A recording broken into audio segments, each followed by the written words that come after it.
vous êtes qui? Je suis enseignant à la fac, je m'appelle Pierre-Emmanuel Berch. D'accord. Et quelle est votre attention aujourd'hui à venir manifester? De contester la politique du gouvernement sur plein de sujets, les services publics en particulier, parce que c'est une journée fonction publique. D'accord. Sur les salaires, sur les inégalités sociales, sur la loi Blanquer dans l'éducation, sur les retraites. D'accord. Et est-ce que vous faites du lien avec le mouvement des Gilets jaunes qui se déroule depuis 6 mois justement? Alors oui, moi j'en fais. J'ai participé à quelques manifs de Gilets jaunes. Dans mon syndicat, j'ai essayé de défendre l'idée qu'il fallait trouver des convergences. D'accord.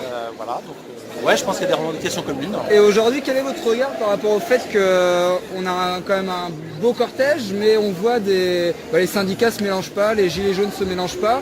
Est-ce que c'est une volonté? Est-ce que vous approuvez cette façon de faire ou pas? Alors, ne mélange pas. Déjà, quand on défile les uns avec les autres, c'est bien. Après, je pense que c'est un peu normal que chacun ait envie de se montrer sur ses propres revendications. Par exemple, des manifs comme aujourd'hui, qui sont vraiment unitaires, où tous les syndicats appellent, ça n'arrive pas très souvent.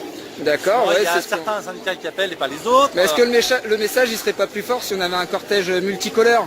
Justement mélangé en termes de symboles, parce qu'on est tous là pour la même chose quand même. Ouais, peut-être, mais quand on creuse en fait, on se rend compte qu'on n'a pas exactement les mêmes revendications. Donc, il y a des syndicats qui par exemple appellent aujourd'hui et qui surtout ne veulent pas envisager d'appeler à un autre moment ou de reconduire l'action. D'autres syndicats, comme les Gilets jaunes je pense, considèrent que c'est pas une journée toute seule qui changera radicalement les choses, et donc il faut appeler régulièrement, qu'il faut beaucoup de journées d'action.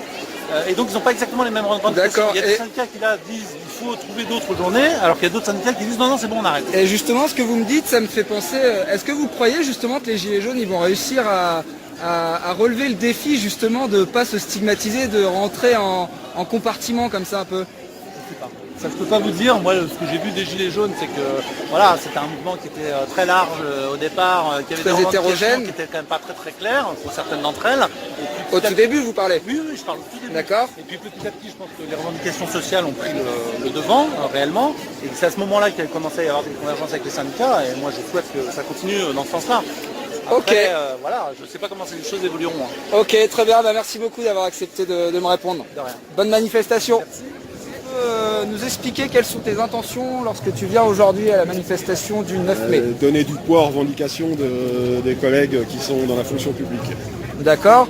Et est-ce que toi tu fais du lien avec ce qui se passe en ce moment avec le mouvement des Gilets jaunes? Absolument. Oui. Absolument. Quel lien tu peux faire par exemple? Le lien, c'est les revendications, la plupart du temps c'est des revendications de salaire, des revendications de vie saine, des revendications qui sont tout à fait légitimes. D'accord. Voilà, qui sont certainement portées par la majorité des gens qui sont ici. Ok, du coup tu trouves légitime que les syndicats et les Gilets jaunes se réunissent aussi? Absolument. Ok, très bien, merci beaucoup, bonne manifestation. Merci.